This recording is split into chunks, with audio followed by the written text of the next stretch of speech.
রাজধানী পল্লবী এলাকা থেকে দুটি বিদেশি আগ্নেয়াস্ত্র, ১১ রাউন্ড তাজা গুলিসহ ৩ জন শীর্ষ সন্ত্রাসীকে গ্রেফতার করেছে র্যাব ৪। দুপুরে RAB ৪-এর company commander Nazmul Islam জানান, গোপন সংবাদের ভিত্তিতে শাহ আলী থানার বেড়িবাঁধ এলাকায় অভিযান চালিয়ে অবৈধ অস্ত্রধারী ৩ জন সন্ত্রাসীকে গ্রেফতার করা হয়। আসামিদের দেয়া তথ্যের ভিত্তিতে একটি বিদেশি পিস্তল, একটি বিদেশি রিভলভার, একটি ম্যাগাজিন এবং ১১ রাউন্ড তাজা গুলি উদ্ধার করা হয়। গ্রেফতারকৃত আসামিদের বিরুদ্ধে হত্যা, ডাকাতি, ছিনতাই, চাঁদাবাজি, অস্ত্র, মাদকসহ একাধিক মামলা রয়েছে বলেও জানায় র্যাব।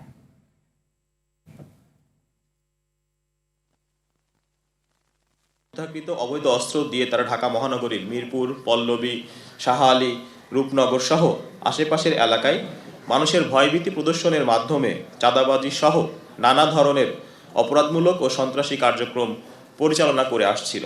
গ্রেপ্তারকৃত আসামিদের বিরুদ্ধে প্রাথমিক তদন্তে বিভিন্ন থানায় হত্যা, ডাকাতি, চাঁদাবাজি, অস্ত্র ও মাদকসহ একাধিক মামলা রয়েছে বলে জানা যায়।